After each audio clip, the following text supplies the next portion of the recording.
प्रिय विद्यार्थियों, अशोक के फूल निबंध का आज तीसरा भाग है। अर्थात आज इस निबंध को पढ़ते हुए हम लोगों का तीसरा दिन है और हम लोग इसके आगे पढ़ते हैं। जहां तक कल पढ़े थे उसके आगे कुछ बात बड़ा कर दिया जाए।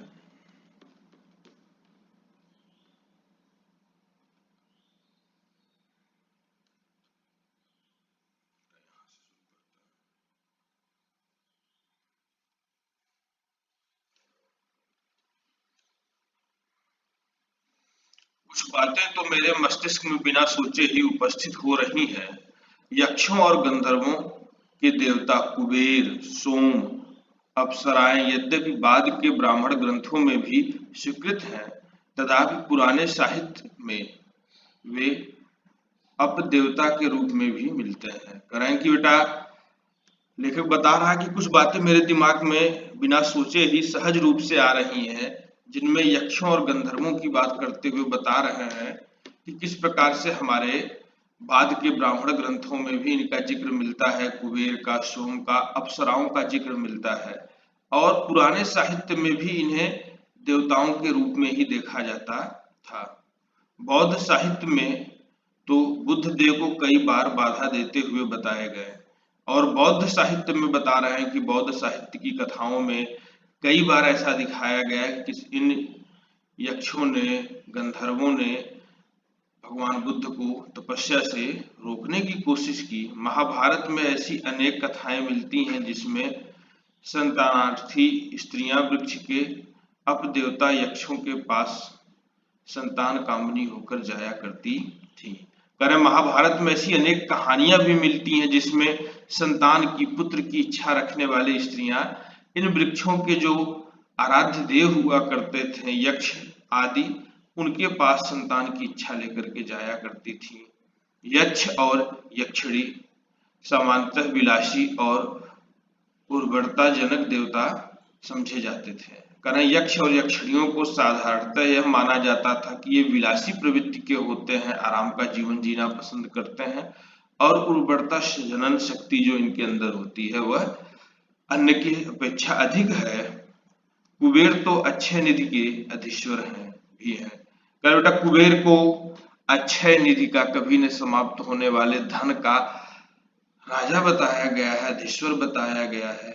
यक्षमा नामक रोग के साथ भी इन लोगों का संबंध जोड़ा जाता है और कह रहे बेटा जहां पर भोग विलास अधिक होगा वहां पर रोग होंगे। यक्षमा नाम का जो रोग है यह भी इन्हीं यक्षों को हुआ करता था, इसलिए इसका नाम यक्षमा रखा गया। आगे बेटा कुछ शिल्प से बातें बता रहे हैं। भरहुत, बोधगया, सांची आदि में उत्कीर्ण मूर्तियों में संतानार्थी स्त्रियों का यक्षों के सानिध्य के लिए वृक्ष के पास जाना अंकित है। बेटा इसमें कह रहे हैं कि भरहुत में, बोधगया और सांची में जो मूर्तियां मिली हैं उन मूर्तियों में ऐसा दिखाया गया है कि संतान की इच्छा रखने वाली स्त्रियां यक्षों के सानिध्य के लिए वृक्षों के पास जाती हैं। इन वृक्षों के पास अंकित मूर्तियों की स्त्रियां प्रायः नग्न हैं, केवल कटि देश में एक चौड़ी मेखला पहने हैं। करें इन वृक्षों के पास उन मूर्तियों में, शिल्पकला की मूर्तियों में जो स्त्रियां हैं वो प्रायः नग्न हैं, यानी लगभग उन्होंने वस्त्र नहीं पहन रखा है, केवल अपने कटि देश पर, कमर पर एक चौड़ी मेखला पहन रखी है। अशोक इन वृक्षों में सर्वाधिक रहस्यमय है। करें इन वृक्षों में सर्वाधिक रहस्यमय वृक्ष कौन है? अशोक का वृक्ष है। सुंदरियों के चरण तारण से उसमें दोहद का संचार होता है। कह रहे बेटा पहले भी बताया गया है कि स्त्रियों के पैरों के प्रहार से इसमें दोहद का, बेटा दोहद वैसे संतान उत्पन्न करने की इच्छा को कहते हैं, लेकिन यहाँ पर फूल खिलने से अर्थ हो जाएगा, का संचार होता है। यानी जब सुंदर स्त्रियां इस वृक्ष के तने पर प्रहार करती हैं तो इसमें फूल खिलते हैं। ऐसा प्रसिद्ध था पुराने समय में, ऐसा हो नहीं सकता लेकिन बेटा, ठीक है। परवर्ती धर्म ग्रंथों से भी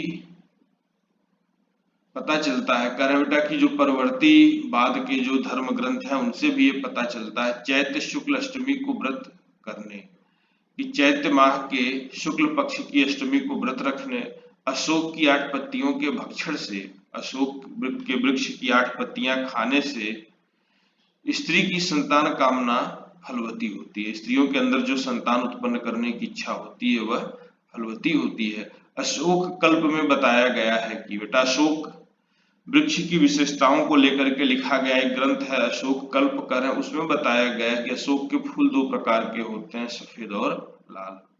सफेद तो तांत्रिक क्रियाओं में सिद्धिप्रद समझकर व्यवहृत होता है। कारण जो सफेद वाला है उसका प्रयोग तांत्रिक क्रियाओं में सिद्धि देने वाला मान करके किया जाता है, यानी तांत्रिक क्रियाओं में पूजा पाठ में इसका प्रयोग होता है। लाल स्मरणवर्धक है। जो लाल वाला है बेटा वो क्या है, याददाश्त को बढ़ाने वाला है।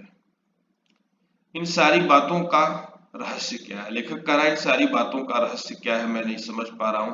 मेरा मन प्राचीन काल के कुंज कटिकाच्छत आकाश में दूर तक उड़ना चाहता है। मेरा मन प्राचीन काल के कांटों भरे हुए आकाश में दूर तक उड़ना चाहता है। हाय पंख कहाँ है, लेकिन दुर्भाग्य पंख कहाँ है। आगे बेटा लेखक बता रहा है यह मुझे बहुत प्राचीन युग की बात मालूम होती है। आर्यों का लिखा हुआ साहित्य ही हमारे पास बचा है।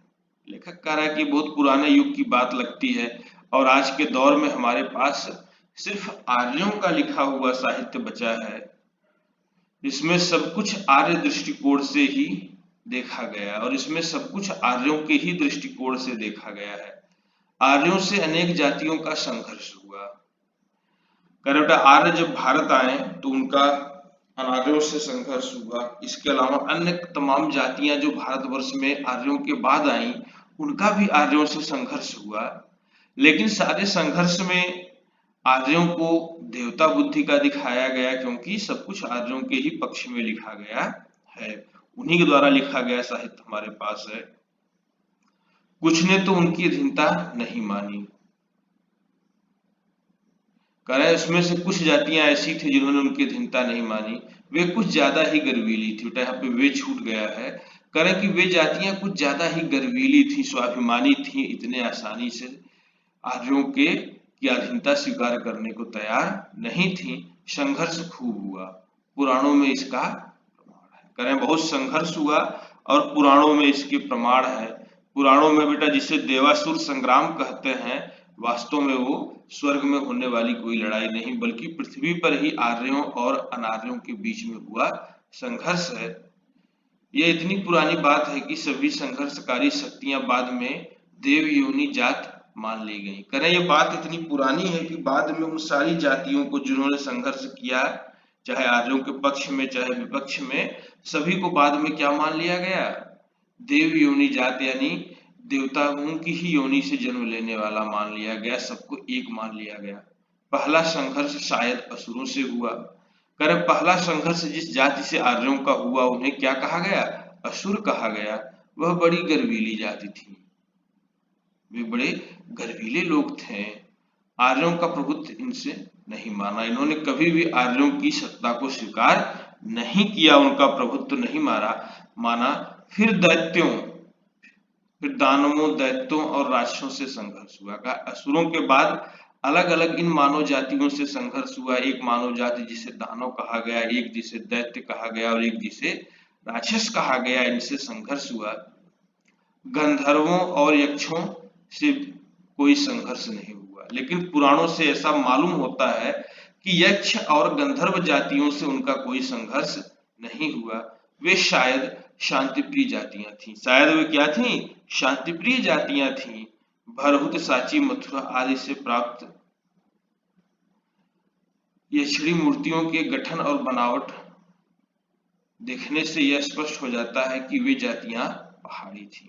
करे बेटा जब हम इन जातियों की संरचना को देखते हैं, इनके रूप विन्यास को देखते हैं, कहां से बेटा देख तो अब सकते नहीं है। भरहुत, साची और मथुरा आदि में जो मूर्तियां हैं, उन मूर्तियों के आधार पर जब हम देखते हैं तो ऐसा मालूम पड़ता है कि ये पहाड़ों पर रहने वाले लोग जैसे हुआ करते हैं, नाटे कद के, चिपटी नाक वाले, गोरे रंग के, उसी प्रकार के ये लोग हुआ करते थे। हिमालय का प्रदेश ही गंधर्व, यक्ष और अप्सराओं की निवास भूमि थी। बेटा पौराणिक कहानियों के अनुसार भी ये लोग कहाँ रहा करते थे? हिमालय पर रहा करते थे।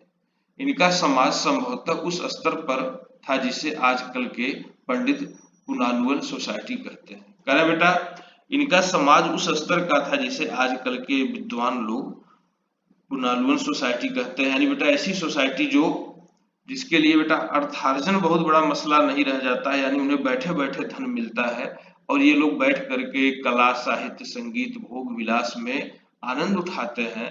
लेखक कह रहा कुछ इसी प्रकार का इनका भी समाज था। ये लोग पहाड़ों पर रहते थे।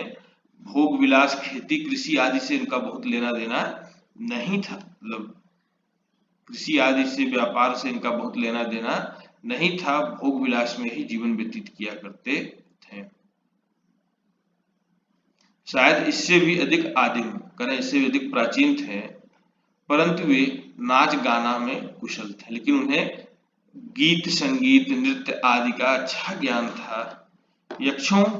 यक्ष तो धनी भी थे। करें यक्षों को तो धनी भी बताया गया है। वे लोग बानर और भालुओं की भांति कृषि पूर्व स्थिति में भी नहीं थे। बेटा देखिए राक्षस, लेखक बहुत सी बातों को स्पष्ट करना चाह रहा है। जैसे बानर और भालुओं का भी रामायण में और अन्य वेद पुराणों में जिक्र मिलता है, तो ऐसा नहीं कि वो बानर भालू थे, बल्कि मनुष्य ही थे। ऐसे मनुष्य जो किसी पूर्व अवस्था में थे, उन्हें हमारे साहित्य में बानर और भालू कहा गया।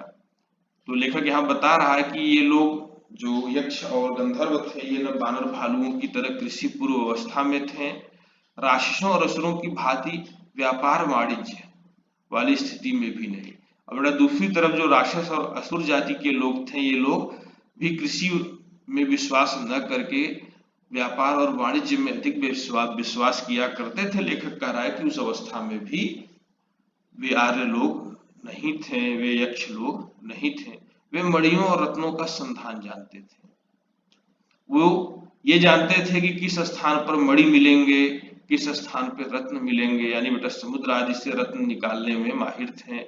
इतना ही नहीं, पृथ्वी के नीचे गड़ी हुई निधियों की जानकारी रखते थे और अनायास ही धनी हो जाते थे। उन्हें पृथ्वी के अंदर कहाँ पे कौन सा रत्न मिलेगा, कहाँ सोना है, कहाँ चांदी है, कहाँ लोहा है, इन बातों की जानकारी होती थी और इसी कारण से वो अनायास ही, यानी बिना कुछ किए ही धनी हो जाते थे। संभवतः इसी कारण इनमें विलासिता की मात्रा अधिक थी। कह रहे बेटा बिना श्रम के धनी हो जाते थे, संभवतः इसी कारण इनमें विलासिता भी अधिक पाई जाती है। परवर्ती काल में कह रहे जो बाद का समय है, उसमें वह बहुत सुखी जाति मानी जाती थी। ये बहुत ही सुखी यानी सुखपूर्वक जीवन जीने वाली जातियां मानी जाती थी। यक्ष और गंधर्व एक ही श्रेणी के थे। कह रहे यक्ष और गंधर्व दोनों एक ही श्रेणी के थे, परंतु आर्थिक स्थिति दोनों की थोड़ी भिन्न थी। कह रहे लेकिन इनकी आर्थिक स्थिति में थोड़ा अंतर था।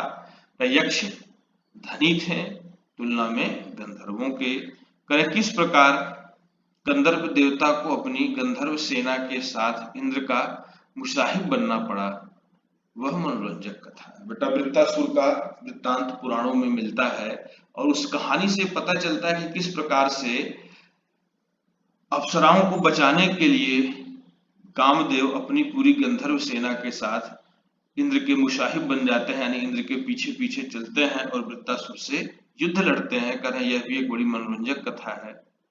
पर ये सब पुरानी बातें क्यों रटी जाए? लेखक कह रहा इन सारी पुरानी बातों को क्यों रटा जाए?